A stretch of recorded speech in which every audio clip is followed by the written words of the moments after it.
Hello viewers, in this video we are going to talk about local electric field created inside a solid dielectric. In the case of gases or other materials, the local electric field calculation is not necessary, especially in the case of gases. The field experienced by a local molecule or an atom of gas, it's not going to be much different from the macroscopic field. But in the case of a solid, at a particular interior position, the field experienced by an atom or a molecule is not only the field created by the external surface charges or the induced surface charges, but also the surroundings will make some effect on the local electric field. So definitely the field that we experience inside a solid dielectric is not going to be the one applied from outside. It is definitely going to be different. So this field calculation was first done by H.A. Lorentz. Uh, and that's why we call it as Lorentz local electric field. So today we'll calculate that local electric field. For that, let me draw certain things. We are going to consider a cubic structured dielectric. So field inside a cubic structured dielectric. So we are going to consider cubic structured dielectric. So what we'll do is we'll consider some rectangular dielectric slab, solid slab, which I'm going to draw right now. So please follow this. Suppose that these are the capacitor plates. Let's say some positive charge is given over there. I'll draw 6. Similarly, 2, 3, 4, 5, 6. So this is the capacitor plate, and we are putting a solid dielectric.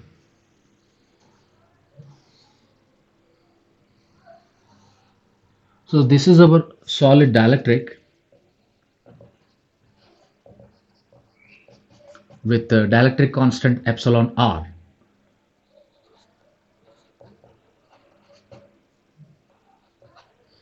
So this dielectric is going to have some local field inside. So to calculate that, what Lorentz did was he considered a cavity inside this dielectric, a spherical cavity. But remember, the picture may mislead you that this is a big cavity. No, here the cavity is very small compared to the whole size of the dielectric, and it is sufficiently large so that it can accommodate few dipoles inside. After all, it is a cubic structured solid. So inside the cubic structured solid, you can have some dipoles, some atoms present inside this cavity. So it can accommodate few atoms. But as a whole, if you take the size of the dielectric, it is very large and the size of the cavity is very small. So only for exaggeration, only for clarity of understanding, we have drawn this much size circle, but actually this cavity size is very small. So let me write that also. So cavity size is small, spherical cavity. Here it is with the radius capital R, and size of cavity is very small compared to size of dielectric, right? So with this assumption, we'll proceed further. So though the cavity, spherical cavity is appearing larger, don't misunderstand that this is really big. It's pretty small. So what we'll do is we'll simply construct some axis. And before that, let me tell you some more things. As I have taken plus here, or for the sake of simplicity, I'll make a small manipulation. Here I assume negatives instead of positives because I want to have positive axis towards the upper side. So I'll make a small manipulation. So I'll take this as my negative. I'll draw 6, and I'll take this as my positive, uh, like this. So as I have taken plus this side minus that side, opposite charge is going to get induced on the top surface. So this will be plus, I'll draw few of them. Definitely this charge will be more compared to this. So I'll draw only four. So equal number of negative charges are going to get induced on this side. Okay. So our intention is to calculate what is the field at this center. Definitely because of the capacitor plate, it will be some field. Definitely because of this, it will be some more field. And not only that, as we know that we have a spherical cavity, these are dipoles, plus minus plus minus plus minus, like that. All negatives will come here, all positives will come here. So if you look at this cavity, on the surface of the cavity, what you're going to have is these all are negatives. Similarly here, equally on the other side, you're going to get positives, right? So this kind of charges will be induced on the surface of the dielectric. Now let's consider some axes. I'll construct an axis before that. As these are the positive charges, the polarization vector, that P vector, will be acting downwards, right? So P will be acting downwards, and of course, the electric field inside this cavity, you can say this as a point O, some point. I'm not going to write as O, so I'll call the point as a point of observation. So at this point, what am I going to get is what I'm going to calculate now. For that, I will construct some axis here. This is only for reference sake. So I have constructed some axis. This is whole negative charge. This is whole positive charge. And we are going to have some smaller surface areas on this. What I will do is, as I want to know the field here, I have to divide it into components. So the field can come because of different things. So electric field at O, I'll be calling that point as O, though I'm not writing it, or if you can, I can put it O. So the point O, which is the center, is due to several things. First thing is E1, due to charge on plate, metal plate, which is, what is the charge on the plate? As you know, we are calling this as Q free. So due to Q free, there will be some electric field. So that Q free is, of course, we call it as a sigma free. Sigma free is the surface charge density. So I'll call this as sigma free divided by epsilon naught, where sigma free is the surface charge density on the plates,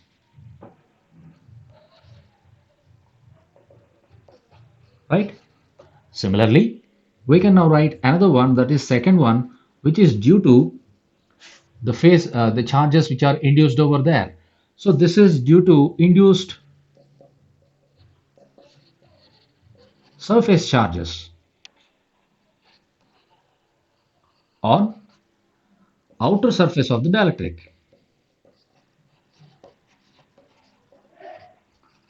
So we can call this as sigma induced divided by epsilon naught, where sigma induced is surface charge of charge density of induced charges, right? So we are calling it like this. And there is a third one, which is E3. It is due to the induced surface charges on the spherical cavity. So induced surface charges on spherical cavity, right? And there is a fourth one, which is due to the dipoles present inside the cavity. So inside, some atoms may be there, so they will be causing some electric field. That is what we call as due to dipoles present inside the cavity.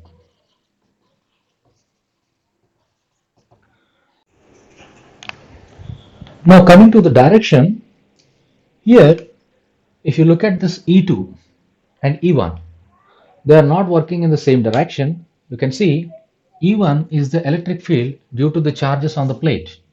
As this field is acting upwards, you can see this is what we call as E vacuum.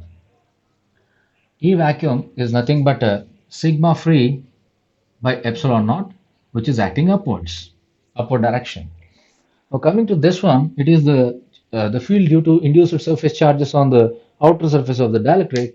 As we know that P is acting downwards, this induced charge, surface charge density divided by epsilon naught, is actually a depolarizing field. Depolarizing means it is acting in the downward direction. So if you want to write this, it is also called as the vector P, because sigma induced is what you call as P. So it is P by epsilon naught, which is acting in the downward direction. So this is E1, which is E vacuum, and E2, which is what you call as sigma induced. See, the sigma induced is a P, which is acting downwards. Induced surface charge per unit area is polarization, P. So this is minus P over epsilon naught, and there is a third one, E3, which we are going to calculate with the help of some geometry, and E4 also, we'll talk about this later. So these two I will evaluate later. For the time being, let me calculate what is this E1 plus E2 here. So E1 plus E2, if you take, it is simply E vacuum minus P by epsilon naught. So this E vacuum minus P by epsilon naught, if you could recall, it is nothing but a epsilon naught EV minus P whole divided by epsilon naught. Or let me erase this and write it over here. Please pause it and get the video.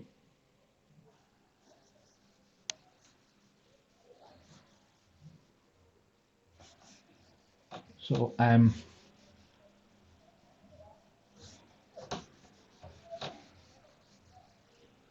just continuing over there. So that is epsilon 0 E vacuum. But what is epsilon 0 E vacuum? Please recollect, this is D. D is equal to epsilon 0 E. So it is nothing but D minus P by epsilon naught. So E1 plus E2 is nothing but D minus, that is P, by epsilon naught. But from the DEP relation, we know that epsilon 0 E medium plus P is equal to D. This was the DEP relation, right? So from DEP relation, we can clearly conclude that this D minus P, if you pull it here, D minus P is after all epsilon 0 E medium, and clearly E1 plus E2 is nothing but E medium.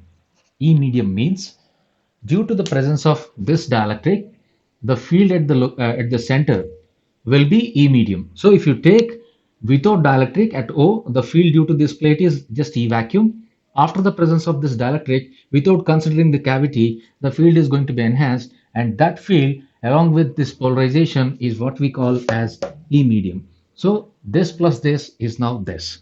Now the job has reduced to solving for the field due to surface charges on the spherical cavity and the field due to inside dipoles. So I'll calculate the E3 now. So my focus is now on induced surface charges on the spherical cavity. So this is going to be E3. It is something related to geometry. So please pause the video and get the data on the board. I will erase this because I have already understood that it is just E medium. Okay, now evaluation of E3, the field due to spherical cavity. For this, I'll make some manipulations. Actually, I'm going to consider smaller surface elements here, symmetric surface elements. See, these surface elements are something like ds or dA. I'll be calling them as dA. Some infinitesimal areal elements, if these are vectors. Similarly, here I'm going to consider another dA. This dA will have some surface charge. Let me explain how it goes. As I want to know the field here, I have to assume a small minuscular charge, and this charge is going to contribute to some electric field here. And if you calculate the entire electric field due to all these surface charges. That is what we are calling as E3. For that, I am considering a differential element dA and there is a symmetric element dA on the other side. Let us suppose that at origin it makes some angle theta. So this is also symmetrically theta, and as we have chosen symmetric dA, so this is also going to be theta, and obviously this angle is also theta, right? Fine. Now, what is the electric field at this point? If you want to calculate that electric field, first of all, you have to calculate the charge on this. If you know the charge, let's say some q dash. So that q dash is going to have an electric field here, which is given by q dash divided by 4 pi epsilon 0 r square. Also, let us assume the radius of the cavity. This radius, anyway, we don't need it. I think already I have mentioned it earlier. So this radius is what I'm calling as capital R, radius of the cavity. Okay. So if R is the radius, then what is the field at the point O? We can calculate in the following way. So field at O due to dA. dA charge actually. It's not dA, it's area. dq will be the charge. So that is going to be some q dash divided by 4 pi epsilon 0 r square. This is going to be the field. But remember, this is going to act in this direction. Now, if you consider another symmetric q dash, because it's dA, it is also going to have q dash. So that charge is going to have electric field in this direction. So if you consider symmetric elements, one will be acting this way, another one will be acting this way. And if you resolve it into components, for this vector, the horizontal component is, of course, in this case, sine theta. This component is sine theta, which is acting this way. Because if you project this towards this axis, it is going to be sine theta acting towards left. And if you take the same thing here, and if you project it on this axis, it is also going to be sine theta, but it will be acting this direction. So at O, one is negative sine theta, another one is positive sine theta. And hence, all the horizontal components will cancel out for all dA. So you can consider any dA here. So if you find here, you will find another symmetric element which cancels out the horizontal component. So what survives is only the cos component. See, cos components are not fighting against the other. Cos components are actually adding up. This component and this component, they will add up. So what is the contribution from this charge? It is basically only the cos component of this particular field. So what I can write is into cos theta. So the contribution due to dA, the charge on dA is only q dash divided into cos theta by 4 pi epsilon 0 r square. Now the problem has reduced to solving of q dash. What is q dash? Q dash is, after all, P dot dA. Recall the definition of P. What is P?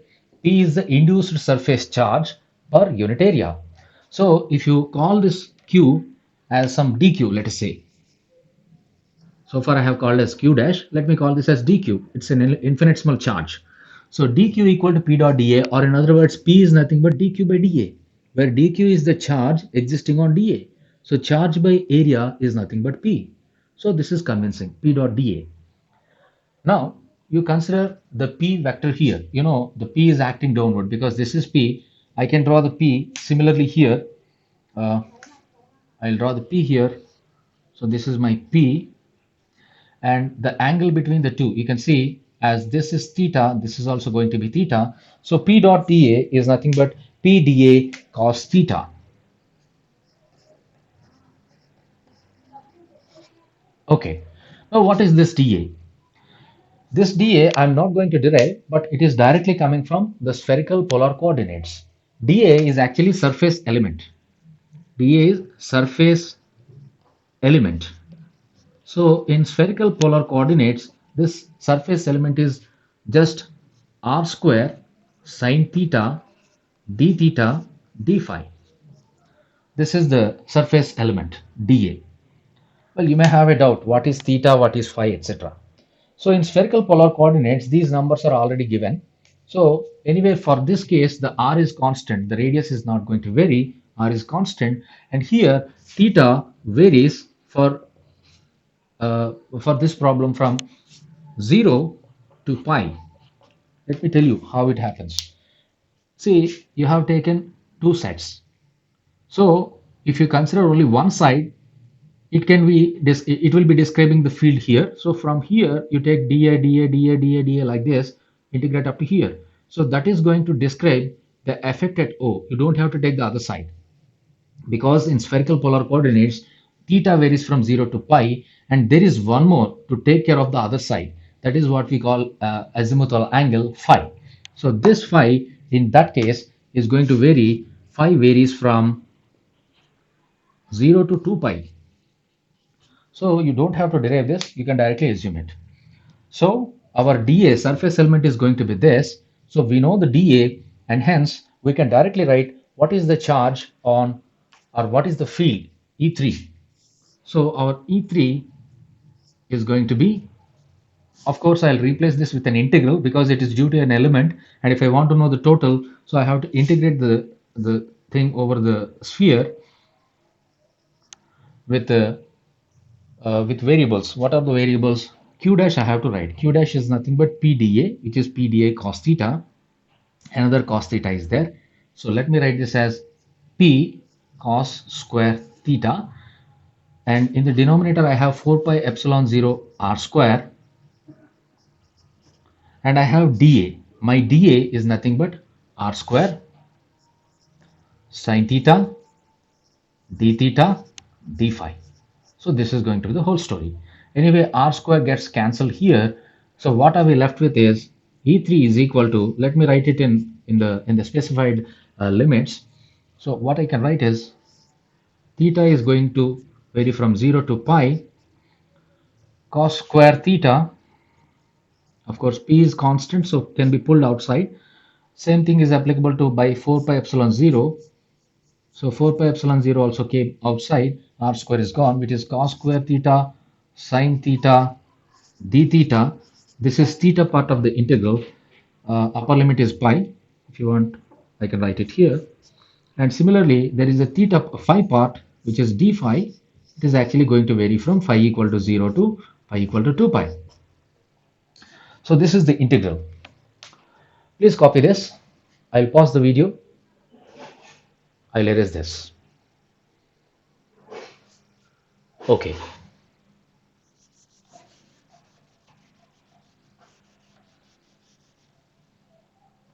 I'll erase this line also.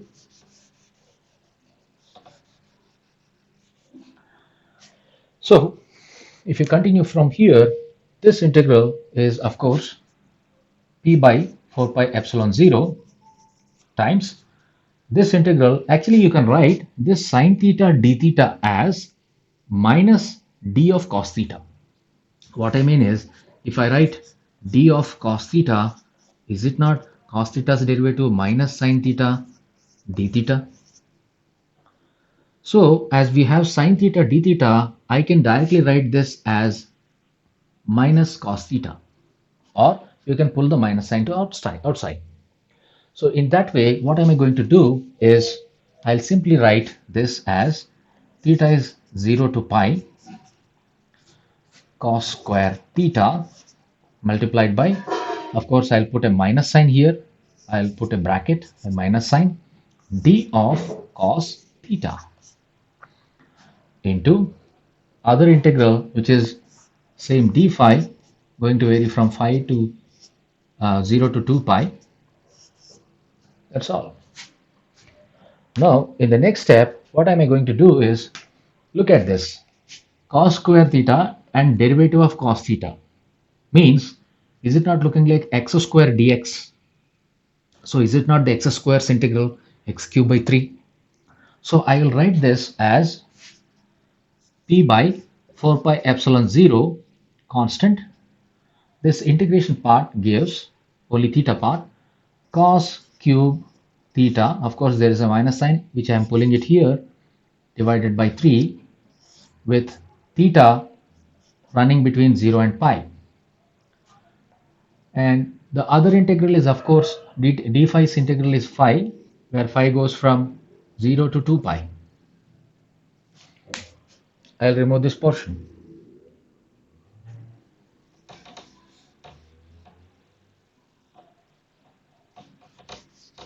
So finally, it is minus p by 4 pi epsilon 0. Well, cos cube theta, cos pi is minus 1, minus 1's cube is minus 1, whole divided by 3, minus lower limit. Cos 0 is 1, 1 cube is 1, which is that, into this is just 2 pi minus 0. So it is 2 pi, it is 4 pi. So it is going to be just a 2, and you know this is minus 2, minus 2 into minus, it's a 2. So this 2, actually this 2 into 2 pi, it is 4 pi. So 4 pi gone. What are we left with here is just 3 and epsilon naught in the denominator. So this is just p by 3 epsilon naught. This is the contribution from E3. So the electric field due to surface charges on the spherical cavity will contribute to an electric field E3 given by P by 3 epsilon naught. Now the fourth one is the electric field due to the dipoles present inside. We don't have to do anything because Lorentz proved that if you are taking a cubic structured dielectric, remember I have written intentionally the cubic structured dielectric here. So if you take a cubic structured dielectric, for that the dipole moments will cancel out because of the symmetry. So Lorentz already proved that the fourth E4, the electric field due to dipoles present inside the spherical cavity of cubic structure is going to give just zero. So no electric field contribution for the electric field if it is a cubic structured one. See, this is valid for all kinds of cubic structures. Simple cubic, BCC, FCC. It's not valid for other structures, right? Only for cubic structures it's valid. As we got E4 equal to 0, finally the local electric field E local is simply E1 plus E2 plus E3 plus E4. These are the four fields. So anyway, E1 plus E2, this is what we call as E medium, and E3 we got as P by 3 epsilon 0, and last one is 0. So the E local inside a solid cubic structure dielectric is just E medium plus P by 3 epsilon 0. So this is the Lorentz field or the local electric field inside a dielectric slab. Let's pause the video and I proceed further. I need this relation, and my next article is the Clausius-Mosotty relation. I'm going to erase this. Please pause it.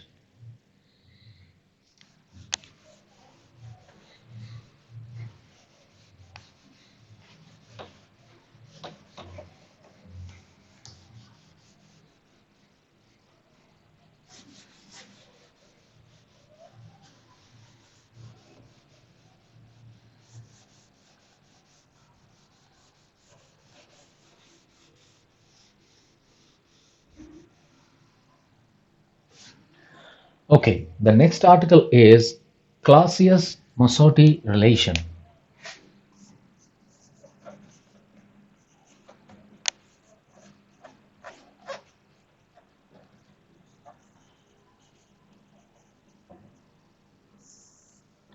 It is just an extension of this.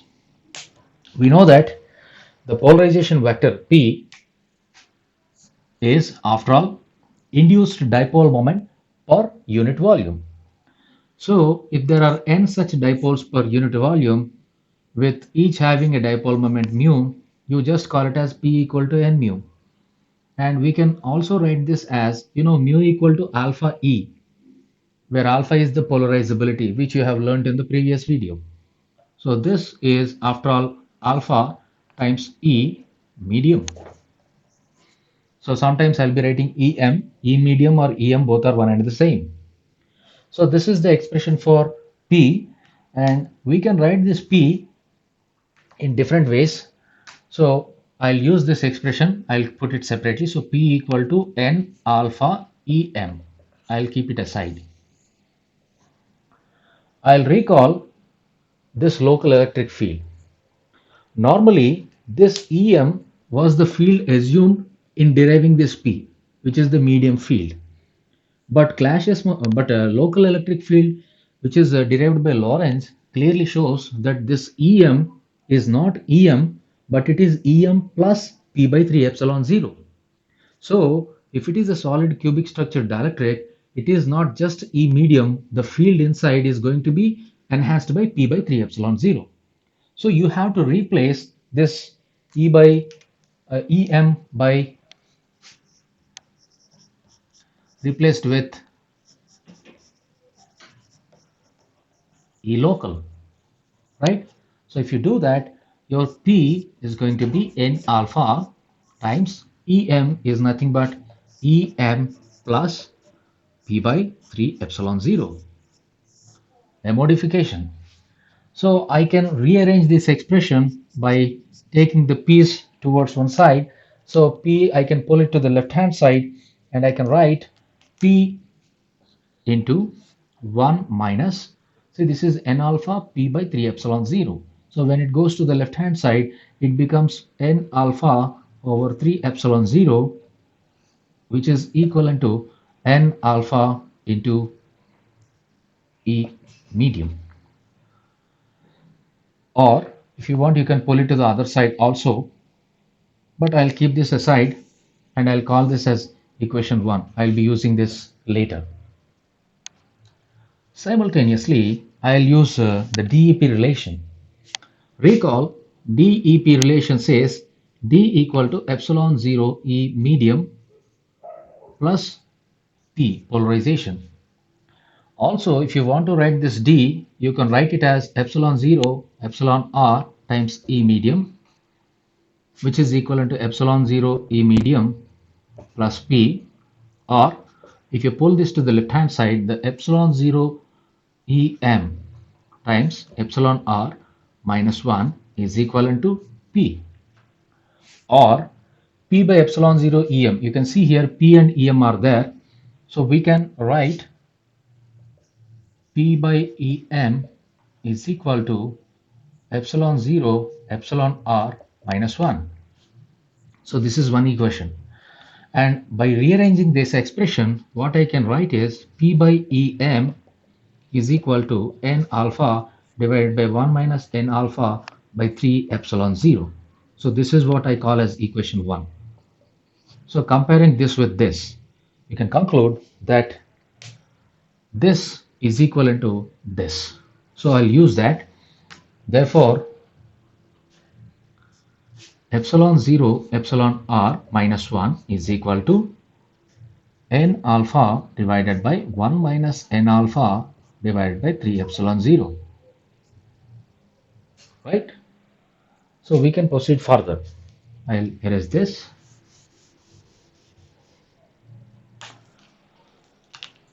So what we can do is we can pull this epsilon r to one side and we can have this n alpha as a common term. So what am I going to do is I will write this as 1 minus n alpha by 3 epsilon 0 equal to n alpha divided by epsilon 0 into epsilon r minus 1. The derivation is tricky. So what we can do is we can pull this n alpha to the other side and say n alpha, see n alpha is common here, epsilon naught is also common. I am taking this term to the other side. As I have taken n alpha by epsilon naught here, so it is 1 by epsilon r minus 1. As it has gone to the other side, this is n alpha by epsilon naught, 1 by 3 is missing. So it goes to other side as 1 by 3 equal to the left hand side left over 1. Or this term is simply 3 plus epsilon r minus 1. So in the numerator it is epsilon r minus 1 plus 3, which is epsilon r plus 2.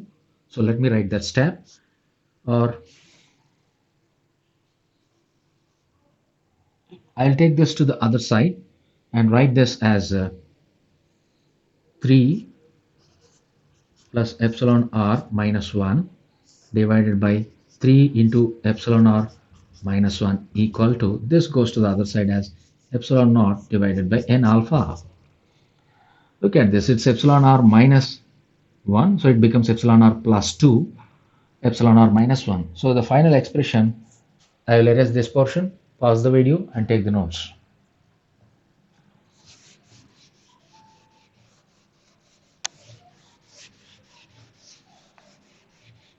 So the next step of this is just epsilon r plus 2 divided by epsilon r minus 1.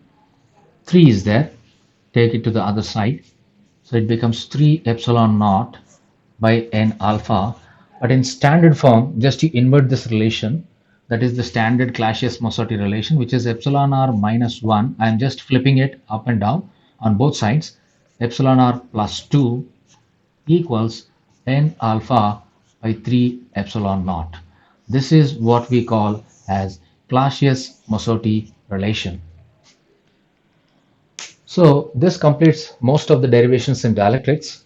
Only two articles are left over. The first one is the frequency dependence of polarization, and the next article is applications of dielectrics. So I'll erase this portion and I'll proceed to the next one. So please pause the video. I'm going to erase the entire. The next article is frequency dependence of polarization.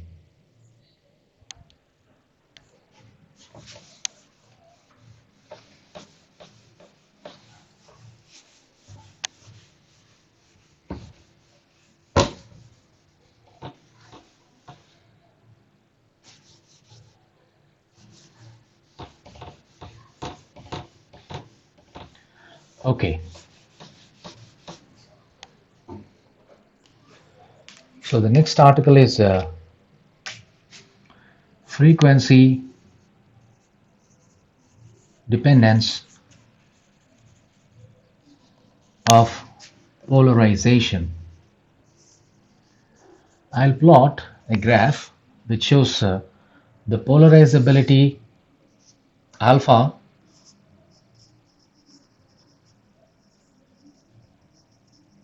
on vertical axis, and on the horizontal axis I'll plot frequency.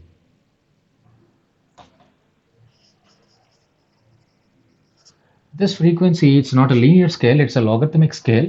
So if it is, I'll start with 10 power minus 2, and this is 10 power 2, this is 10 power 6, and next one is going to be around 10 power 14 optical frequencies, and next one is 10 power 16, and so on. The frequency keeps on increasing.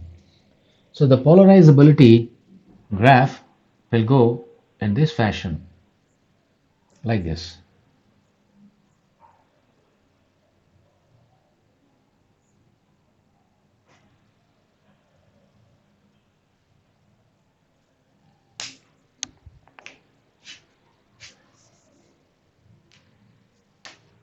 Like this.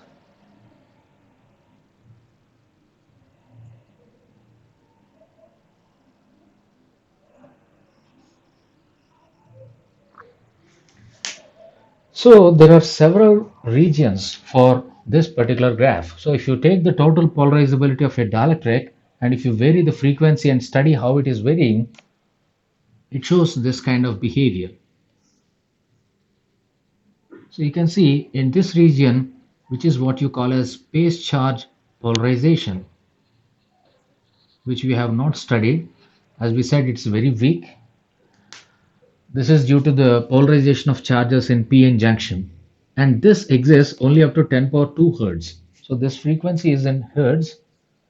So up to power frequencies, 100 hertz is called power frequency because our AC power is 50 hertz or 60 hertz depending on the country. So this is only the contribution from space charge polarization. The next one comes from the second, which is orientational polarization.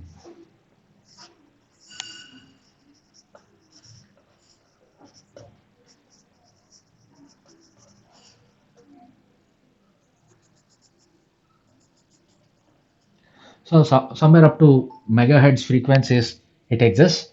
So until this point, you can expect orientation polarization also. Beyond that, at around 10 power 15 hertz or so, you have the other frequency vanishing. The graph should be something like this. Of course, it falls. Let me make a small correction.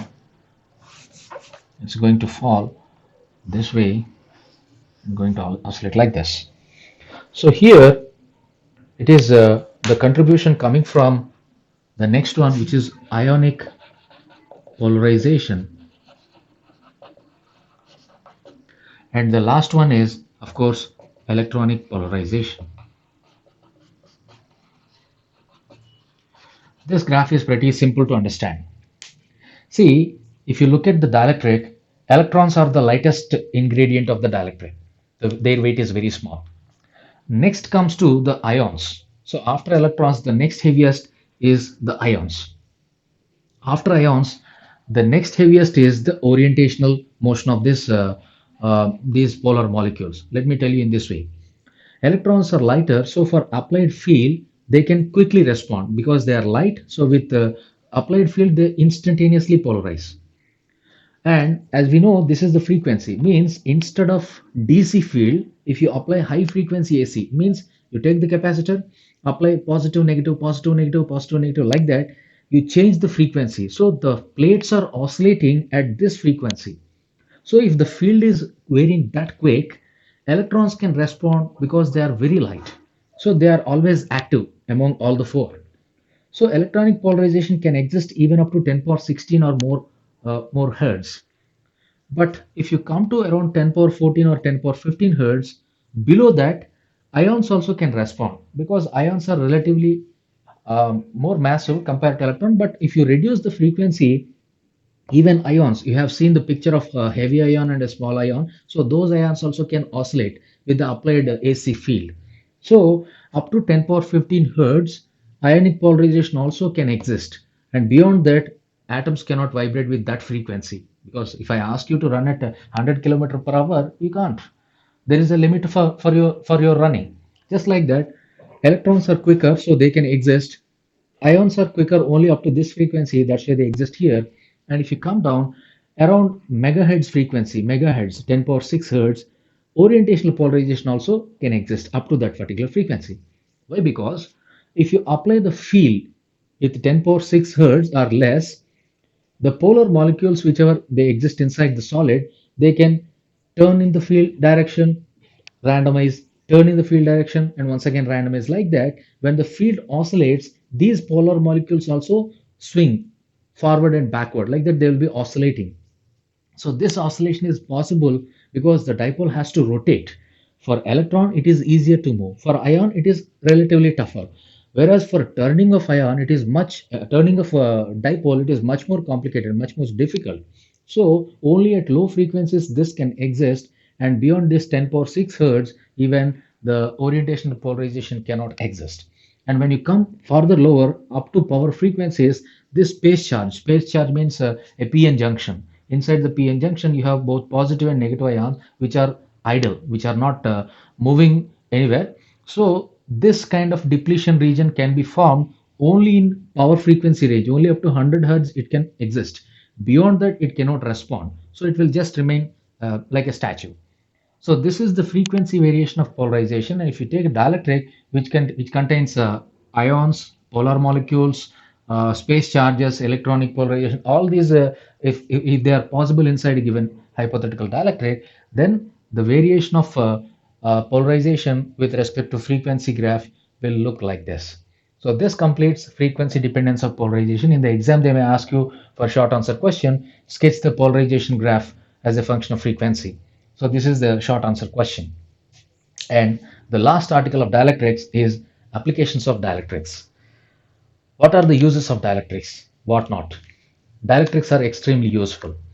If you take the example of a capacitor, which is the most fundamental ingredient of any electronic device, take a amplifier, audio amplifier, take a video streaming device, take a mobile phone, and take my headphones. Everything will have power circuitry, and their capacitors are extensively used.